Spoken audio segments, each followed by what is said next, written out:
Eu vou bater um papo com vocês hoje a respeito de concurso público, como trabalhar prova objetiva, como trabalhar prova discursiva. Infelizmente, eu vou ter que desativar os comentários, porque nós temos centenas, daqui a pouco milhares de pessoas assistindo, e aí os comentários acabam travando a tela. Eu quero alertar, como sempre faço, que nestes sábados, no período da tarde, o bate-papo não tem nada a ver com direito. Vocês não vão ver o Rogério aqui explicando direito penal, processo penal, nada. É um bate-papo a respeito da minha experiência como concurseiro. Essa é a terceira live. Na primeira live eu falei um pouco da minha trajetória, antes mesmo de entrar na faculdade de Direito, depois na faculdade de Direito, estágio no Ministério Público, prestando concurso para o MP. Essa live já está editada e se encontra no meu canal do YouTube. Assinem o meu canal, assinem não, se inscrevam no meu canal do YouTube, acionem o sininho lá para que vocês sejam notificados de todo vídeo novo que eu coloco. A live 2, eu trabalhei com vocês método de estudo, qual o método que eu utilizei no meu dia a dia de estudo para prestar o concurso do MP de São Paulo. E na live de hoje, essa live 2 ainda está sendo editada, em breve vai para o meu canal do YouTube, eu aviso. E a live de hoje, a live 3, é a respeito de prova objetiva, prova discursiva, como é que nós devemos nos comportar nessas etapas do certame. Como que eu devo me comportar numa prova objetiva? Como que eu devo me comportar numa prova escrita, discursiva? Eu vou falar isso com vocês na live de hoje. Lembrando que todas essas lives ficam salvas e depois vão pro meu canal do YouTube. Falar em canal do YouTube, dá uma olhada aqui, ó, dá uma olhada aqui. A placa do YouTube. Eu recebi a placa do YouTube como sendo um dos primeiros professores de Direito a alcançar 100 mil seguidores, 100 mil inscritos no canal. Então essa é uma placa de prata que o YouTube manda para quem atinge 100 mil inscritos no canal. Tá aqui, ó. Essa placa, obviamente, eu devo a todos vocês que confiam no meu trabalho. Sem maiores delongas, eu vou desativar os comentários. Tá aqui, ó. Desativar os comentários e vou começar o bate-papo. Vocês continuam com esses coraçõezinhos para que eu perceba que o vídeo não está travando. Então fiquem aí, ó, com os coraçõezinhos. Eu percebo que vocês estão assistindo. Antes de começar, falando da prova objetiva, da prova discursiva, como se comportar, se existe um macete, como vencer essa etapa, eu quero apenas responder algumas perguntas que eu recebi nas redes sociais e também no canal do YouTube. Na live passada, eu falei do meu método, o método que eu utilizei para prestar o concurso do MP. Como é que eu estudava? Eu expliquei meu método. E quando eu comecei a explicar o método, é a live 2, eu desde logo alertei, esse método deu certo para mim. Pode não dar certo para você. Pode até ser mais frutífero para você do que foi para mim. Depende, você tem que analisar qual é o método que te permite render mais no estudo. Não existe um método perfeito, não existe um método melhor que o outro, existe um método que você melhor se adapta. O método que eu sugeri, vocês estão lembrados qual é? Você lê uma página, você entende essa página, para você reter o conteúdo dessa página, você tem que transformá-la em duas ou três grandes perguntas. E essas perguntas vão para o livro de perguntas sem a resposta. Só o livro perguntas e você assinala em qual página está a resposta, só isso. Porque cada vez que você tem que revisar o tema, você vai no livro de perguntas, tenta responder. Se você consegue responder, você não precisa mais ler aquela página.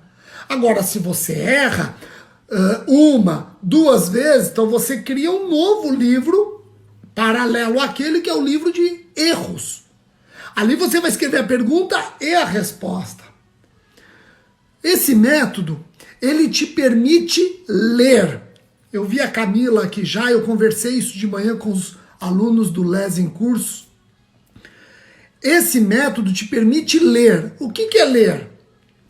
Ler significa que eu só passo da página 3 para a página 4 depois que eu li a página 3, depois que eu entendi a página 3, depois que eu retive o conteúdo da página 3. Se eu li, não entendi, eu não vou para a página 4. Se eu li, entendi, mas eu ainda não consegui reter o conteúdo, eu não vou para a página 4. Eu só vou para a página 4 depois de ler, entender e reter. Ler. Esse é o grande método, ler. E você tem que ler, entender e reter da melhor maneira possível. Escolha qual é o instrumento que você vai utilizar para ler. Leia-se. Ler, entender e reter. O meu método que me permitiu ler, entender e reter é aquele do caderno de perguntas e caderno de erros. Tá na live 2, eu explico. Se você está um pouco inseguro, eu vi algumas pessoas, eu estou um pouco inseguro com esse teu método, Rogério. Será que ele é um método que demora muito, não sei o que mais, tal?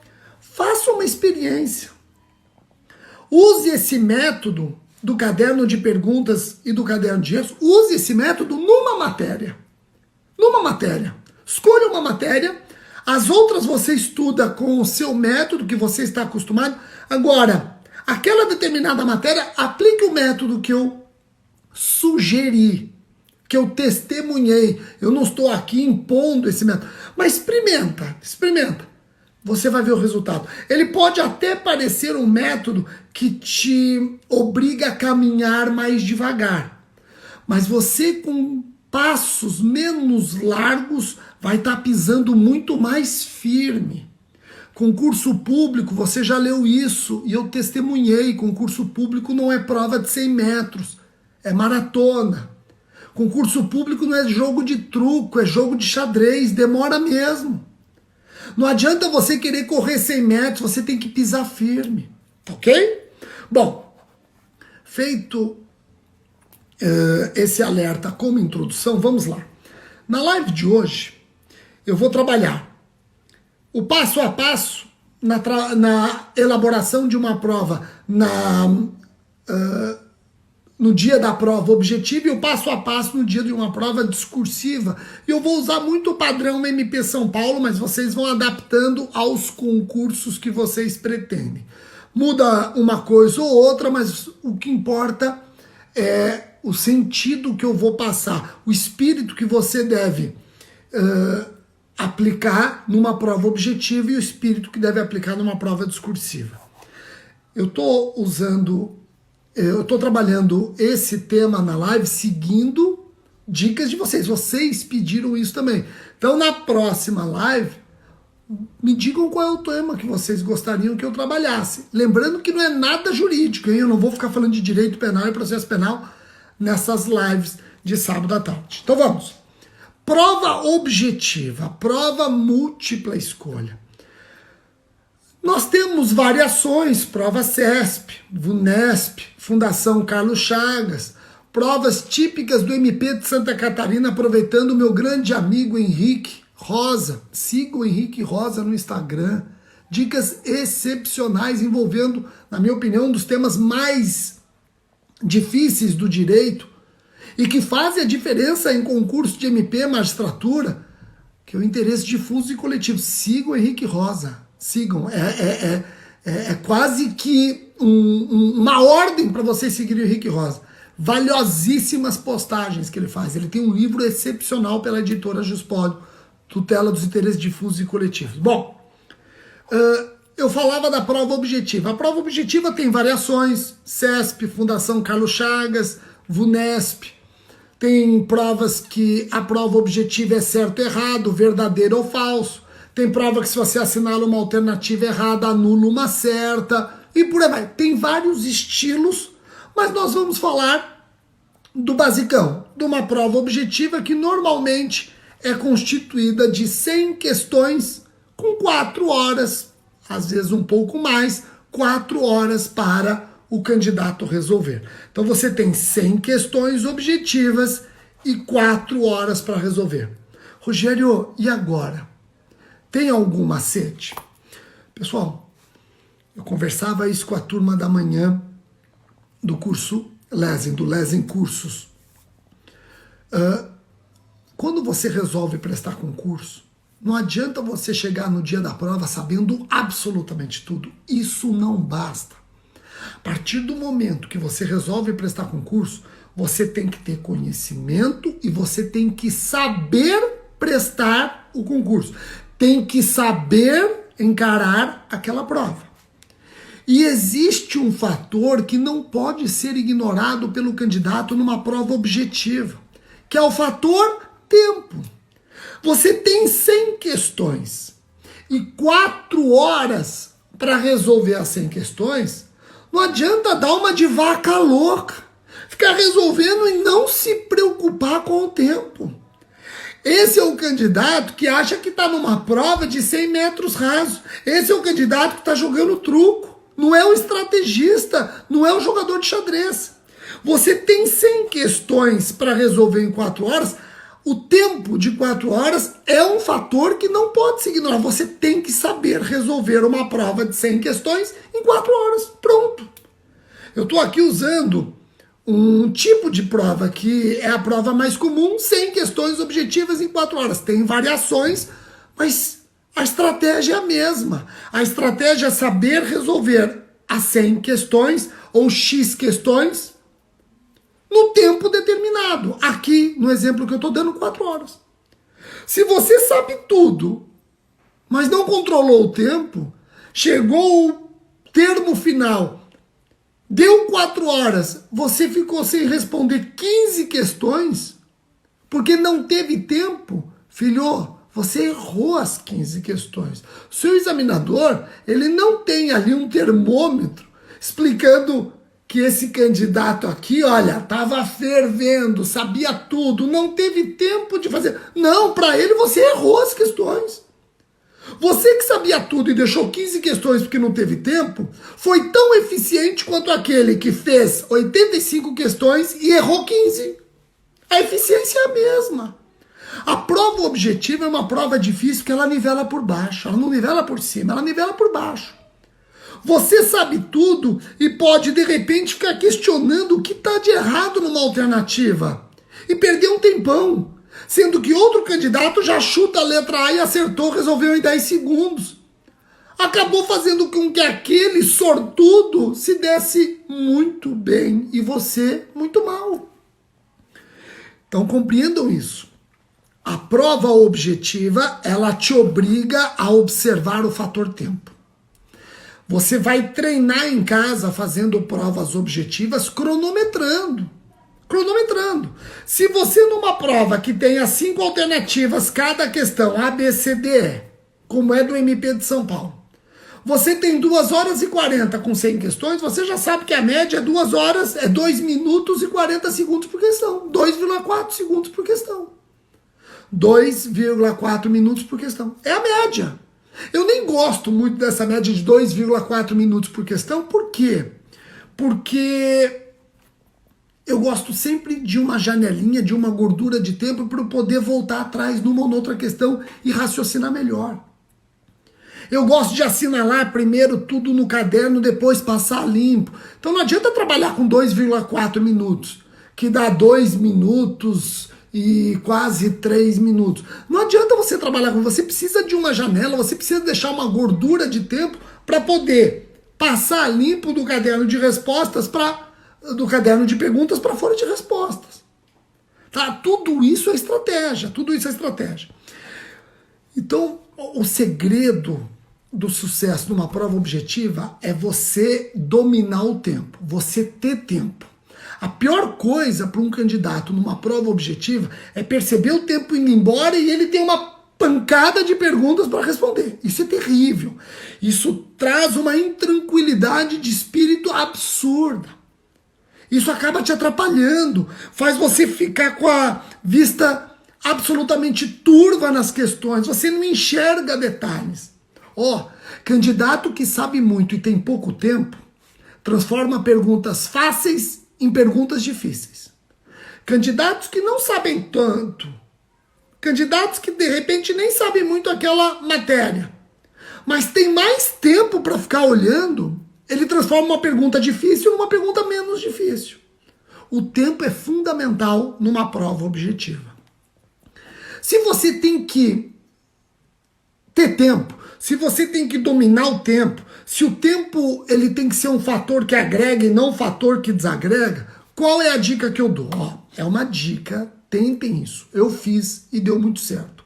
Como eu já alertei a vocês, a prova do MP de São Paulo tinha 100 questões, eu acertei 93 questões. Se eu não me engano, eu acertei 92, anulo uma e fui para 93, alguma coisa assim, não lembro. Rogério, por quê? Porque eu soube fazer a prova.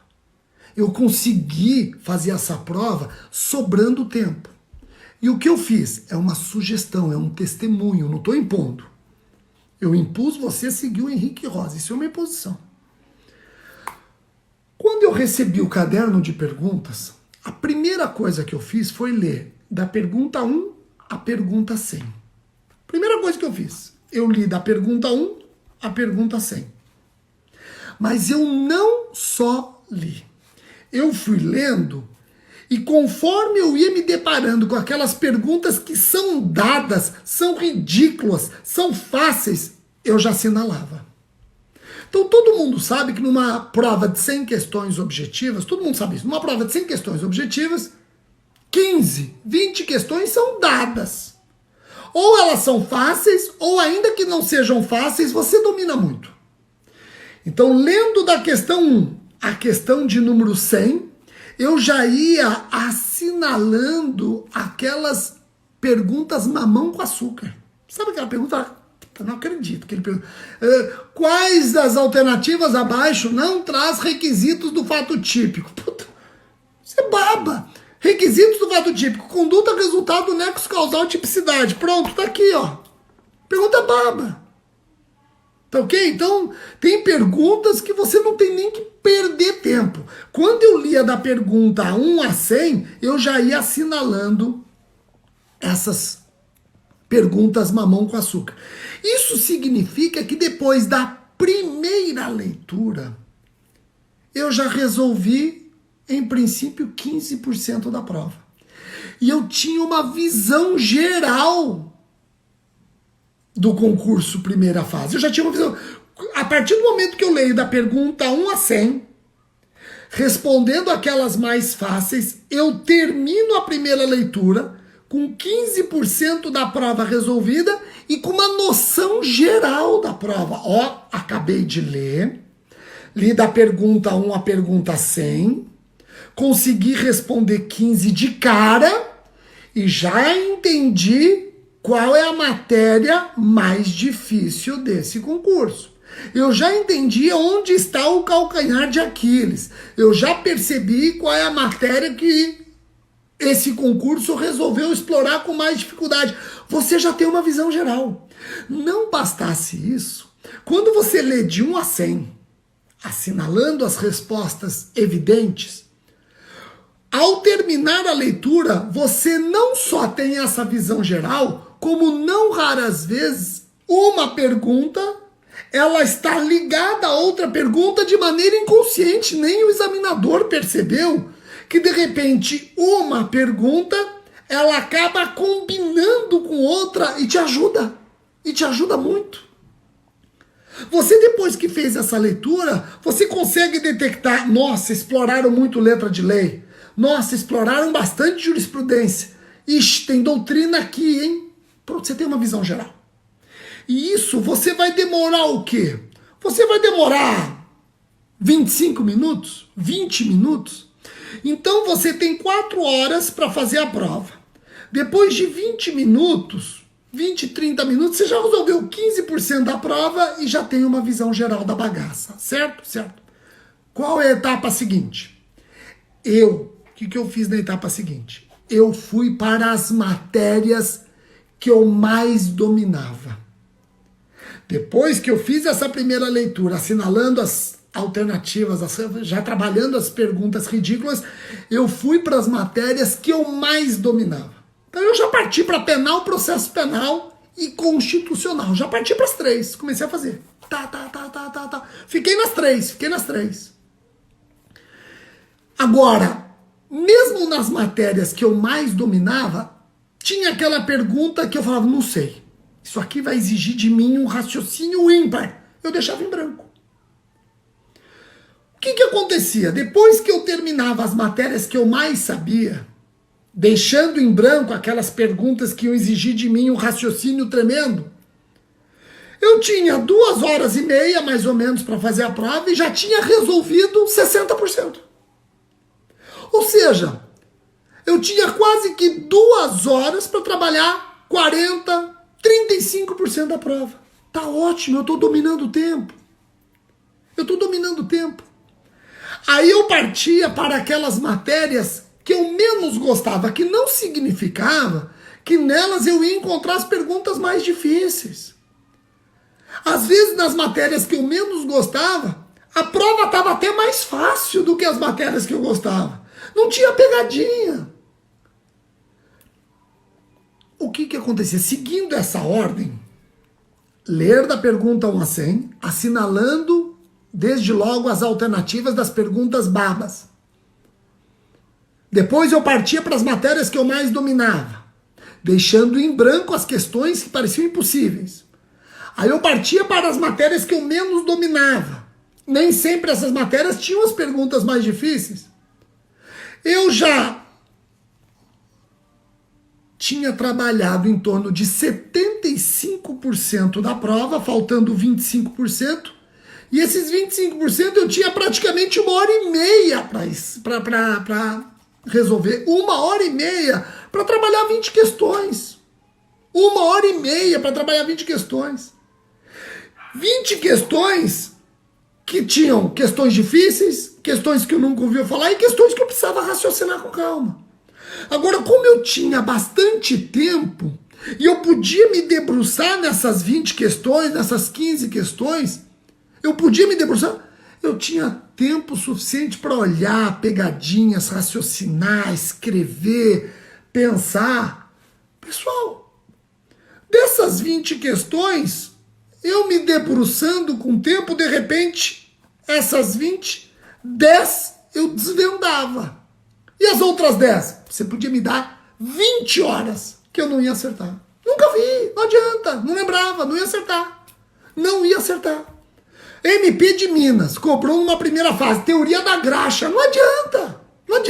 Você pode me dar 10 horas. Aliás, se ele não falasse que a teoria da graxa estava em penal, eu ia ficar pensando qual matéria cobraria a teoria da graxa. Será que é empresarial? Tem esse tipo de pergunta que não adianta, não vou perder tempo com isso. Aqui, ó, eu assumo. Essa daqui eu vou ter que chutar. E aí o chute é cruel, né? Porque quando a gente tá em casa, a gente chuta direitinho. Parece que a gente manja a arte de bem chutar. Quando tá na prova, tunga, chuta tudo errado. Eu conversava com a turma de manhã hoje. Em casa eu chutava certo. Tava dúvida entre a letra A e a C. Chutava A. Pá, puta, eu manjo muito isso. Nas provas eu tava dúvida entre A e C, eu chutava A, era C. Pô, mas na prova eu só erro, é lei de Murphy. Quando eu fui fazer o MP de São Paulo, eu fui chutar A, falei, opa, pera um pouquinho. Eu tô na prova. Se eu tô na prova, eu sempre chuto errado, eu não vou chutar A, vou chutar C. O que acontece? Era A. A lei de Murphy é infalível. Bom, então entendam só esse passo a passo da prova objetiva que eu estou sugerindo a vocês. Leiam a prova, questão 1 a 100, já vão assinalando, já vão resolvendo as perguntas facílimas, depois vão resolver as perguntas, as matérias que mais sabem, que não significa que nelas você encontrará as perguntas mais fáceis. Depois você vai para as matérias que menos sabe, não significa que nelas você encontrará as perguntas mais difíceis. Depois que você fez isso, você vai ter mais ou menos 1h30 para resolver 20, 15 perguntas. 20, 15 perguntas. Dessas 20 perguntas, você com 1h30, você vai fazer com que 20 perguntas que parecem muito difíceis se transformem em 10 perguntas. E essas 10 perguntas, de repente, são impossíveis. Fazer o quê? Chuta. Não adianta, não vai gabaritar, né? Não vai gabaritar. Você pega a prova do MP de São Paulo, a nota de corte 72, 73, já foi 68. Então ninguém gabarita. Fez 70, fez 75, você está no páreo. Tá bom? Isso para a prova objetiva. Treinem em casa. Treinem esse passo a passo. Treinem. Ah, Rogério, para mim não dá. Eu não consigo, sou muito docente, tudo bem. Se você sentir que para você não serve isso, ótimo. Eu tô aqui dando um testemunho do que serviu para mim. Para mim serviu bem. De 100 questões, acertei 92, se eu não me engano, 93 com uma anulada. Para mim serviu bem. E eu apliquei exatamente esse método. Sem tirar, nem pôr. E eu vinha treinando esse método. Não se esqueçam que fazia parte do meu estudo, fazia parte do meu programa de estudo, um horário para resolver questões de concurso. Aliás, me perguntaram, Rogério, você falou que estudava 8 horas por dia, até 8 horas, às vezes não chegava, até 8 horas. Você estudava uma matéria por dia só? Não, para mim não servia uma matéria só por dia. Para mim, para você pode servir, para mim não servia. Por quê? Porque depois de um certo tempo eu já pegava ojeriza na matéria. Se fosse empresarial, então em 5 minutos eu já queria vomitar. Então o que eu fazia? Eu estudava uma matéria a cada 2 horas. Eu estudava 4 matérias por dia, de segunda a sexta. E eu deixava para resolver questões de concurso no domingo. Sabe aquele período do domingo que você não sabe se você compra uma bicicleta ou penteia o cabelo? Naquele momento, eu resolvia perguntas de concurso. Pronto. E sabe o que eu fazia também? Eu até comentei hoje no Instagram do desembargador Paulo Gomes, eu comentei, ele fez uma propaganda de um livro hoje, que foi meu livro de cabeceira, Princípios Básicos de Direito Penal, de Francisco de Assis Toledo. Esse livro está absolutamente desatualizado, a última edição dele é de 1991. Para mim serviu bem, era meu livro de cabeceira. Sabe quando você tá à noite, pô, tô de bobeira? Então era um livro que eu lia sem compromisso. Era um livro que eu lia absolutamente sem compromisso. Eu não tinha, não, era uma leitura gostosa, tal, deixa eu voltar nessa página. Por quê? Porque eu já tinha estudado durante o dia. E se eu lesse à noite, antes de dormir, era ler sem compromisso, até para não me estressar. Às vezes eu lia, às vezes eu não lia, às vezes eu ia para um capítulo específico, às vezes eu voltava, às vezes eu olhava o sumário, uma leitura gostosa. Eu transformava aquilo numa leitura gostosa. Tá? Um livro que eu sugiro também, quem quer à noite, de repente ler alguma coisa, sem compromisso de estudar, mas que te traz uma bagagem. A Cidade Antiga de Fustel de Coulanges, Cidade Antiga, livraço, que te dá uma bagagem muito interessante sobre a história do direito. E você pode acabar usando uma coisa ou outra numa dissertação, numa fase oral. Falando em dissertação, Rogério, como é que se resolve a prova discursiva? Bom, prova discursiva, eu prefiro muito mais do que a prova objetiva, porque a prova discursiva, ela não dá brecha, não serve de campo fértil para paraquedista. Não é área confortável para paraquedista. A prova discursiva é para quem manja. Você paraquedista, você até pode ir para a segunda fase. Mas se você é da turma do deixa para depois, e a turma do deixa para depois é aquela turma que resolveu parar tudo na quarentena. Não seja tonto. O concurso seu virá em breve. E você será, no seu concurso, o que você construiu agora. Fica esperto com isso. Não seja da turma do deixa para depois. Bom, essa turma do deixa para depois pode até ir para uma segunda fase. Mas chega na segunda fase, assusta. Porque a prova discursiva separa a criança do adulto.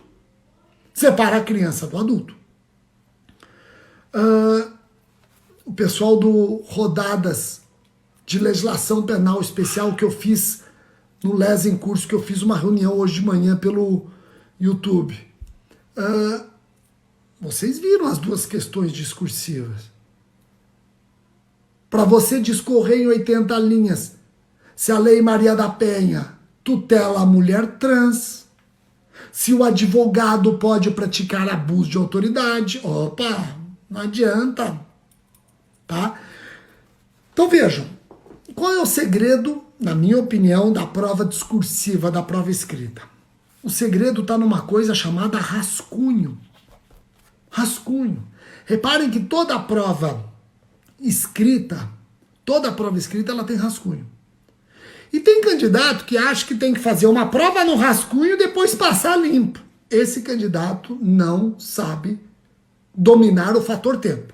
Ou ele não acredita que o fator tempo é determinante, ou ele acha que ele pode dominar um fator que é cruel, é traiçoeiro. O rascunho não serve para você responder a pergunta e depois passar a limpo. Se você fizer uma prova no rascunho e depois passar a limpo, você estará fazendo duas provas, que na verdade o seu examinador projetou uma prova apenas naquele tempo. Então você tem que saber usar o rascunho. O rascunho é para você pontuar os assuntos que não podem faltar na sua resposta escrita ou na sua dissertação. Vamos imaginar, olha só, a minha dissertação de concurso foi culpabilidade. Culpabilidade. E aí tem os subitens. E o examinador foi colocando teorias da culpabilidade. Primeiro ele falou conceito de culpabilidade, conceito analítico de culpabilidade, teorias de culpabilidade, elementos de culpabilidade, causas excludentes de culpabilidade. Então, eu falei, poxa, tá aqui, ó, conceito. Eu não posso deixar de mencionar isso, isso, isso. Conceito analítico. Opa, aqui ele quer que eu explique se a culpabilidade é ou não o terceiro requisito do crime.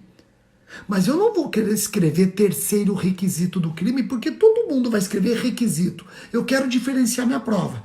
Eu vou escrever que a culpabilidade é o terceiro substrato do crime. Isso é betiol. Olha como eu estou usando a minha resposta também para colocar pitadas de diferenciais. Por que eu vou explicar se a culpabilidade é ou não requisito do crime? Todo mundo vai escrever requisito do crime. Eu tenho 1000 candidatos na segunda fase disputando 200 vagas para a fase seguinte e eu vou escrever requisito? Não. Eu vou lembrar de betiol, eu vou escrever substrato. Eu discuti se a culpabilidade era ou não substrato. Eu coloquei isso no rascunho. O rascunho é o meu alerta. O rascunho é meu alerta.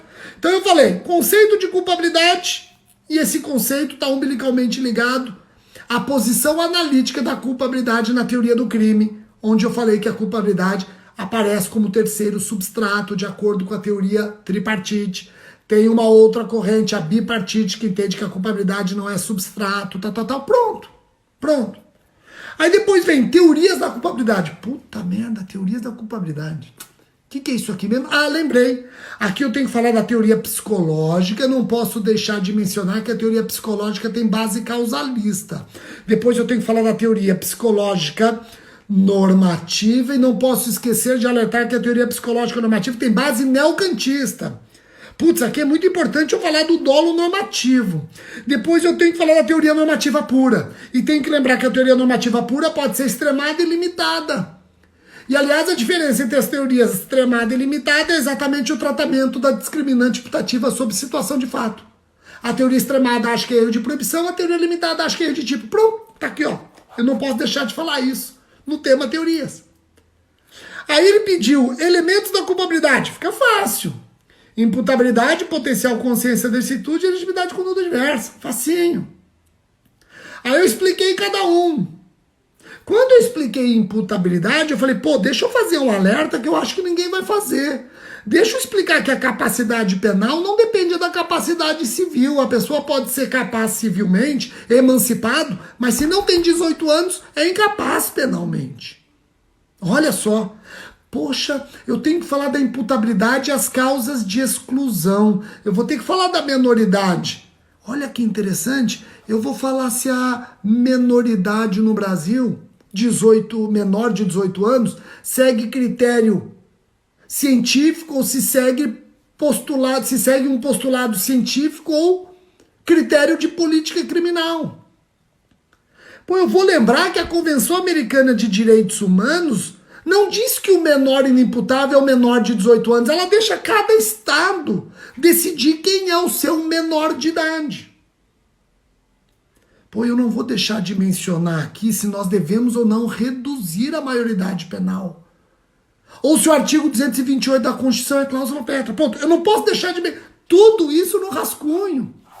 Tudo isso no rascunho. Quando eu fui falar da embriaguez, eu falei das várias espécies de embriaguez. Falei da teoria da actio libera in causa. Não posso esquecer de falar da teoria da actio libera in causa. Eu não posso deixar de alertar que a teoria da actio libera in causa, eu colocando tudo isso no rascunho. A teoria da actio libera in causa é uma teoria que me obriga a analisar a imputabilidade no momento em que o agente era capaz. Mas não só a imputabilidade, também a voluntariedade para evitar a responsabilidade penal objetiva. Olha, deixa eu colocar isso no rascunho, não posso deixar de mencionar. Quando eu falei da potencial consciência da licitude, o erro de proibição, eu destaquei que erro de proibição não se confunde com desconhecimento da lei. E ó, o tchan, a cereja no bolo, o que vai acender a luz verde na minha prova, exigibilidade de conduta diversa. Ele colocou o seguinte, ó, eu quero que você fale sobre os elementos da culpabilidade e causas de exclusão, tá? Tem gente que lá na exigibilidade de conduta diversa só falou da coação irresistível e da obediência hierárquica. Eu falei, eu tenho que ir além, porque isso tudo está no artigo 22 do Código Penal, é só abrir lei e pronto. Tem consulta, todo mundo vai escrever isso. O examinador vai ficar lendo a mesmice, eu tenho que ir além. Eu tenho que pôr o que ele quer, mas eu tenho que rechear com diferenciais. E aí eu coloquei o quê?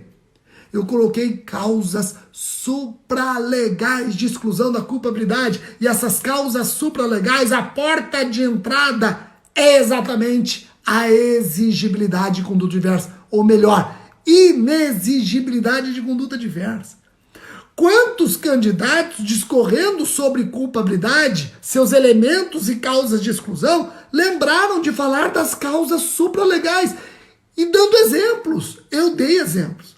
Falei da desobediência civil, falei da cláusula de consciência. Pronto. Mas tudo isso eu coloquei no rascunho. Eu não fiz uma dissertação. Eu simplesmente coloquei no rascunho. Não esquecer de mencionar as causas supralegais. Então, quando eu terminei o rascunho, eu tinha todo o passo a passo da minha dissertação. Isso é bom? Isso é ótimo. Porque eu ganho tempo. Eu preciso de tempo. Porque nessa prova discursiva, além da dissertação, eu tenho peça prática e tenho questões escritas. Eu vou precisar de tempo ao final para analisar questões que me trazem segurança, que exigem maior raciocínio. E olha, aqui também tem uma ordem a ser seguida. Eu já acabei de explicar para vocês como usar o rascunho numa prova discursiva. Como usar o rascunho. O rascunho é muito importante porque ele te poupa tempo. O rascunho é muito importante porque ele permite você dominar o tempo. Ele permite você dominar o tempo. Aí o que acontece? Vou usar o MP de São Paulo como modelo, mas você só adapta ao seu concurso. No MP de São Paulo, nós temos uma dissertação que vale 3 pontos. Nós temos uma peça prática que vale 2 pontos. E nós temos 5 questões escritas que valem 1 ponto cada.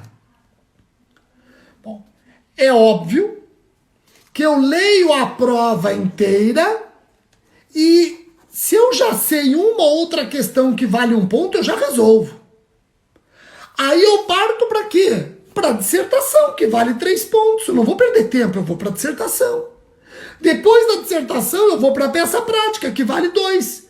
Depois que eu terminei a dissertação e a peça prática, tendo eu já resolvido uma ou outra questão na primeira leitura, de tão fácil que é, eu vou ter no mínimo 1h30 para resolver uma ou outra questão que eu tenho dificuldade. Mas eu tenho tempo, eu dominei o tempo, o fator tempo. Eu acho que se eu até habilitasse os comentários e perguntasse quem aqui já prestou o concurso de primeira e segunda fase e se deu mal por causa do tempo. É impressionante a quantidade de gente, é impressionante a quantidade de gente. Fala, Rogério, se eu tivesse mais meia hora eu ia bem. Eu falei, por que você não dominou o tempo? Domina o tempo.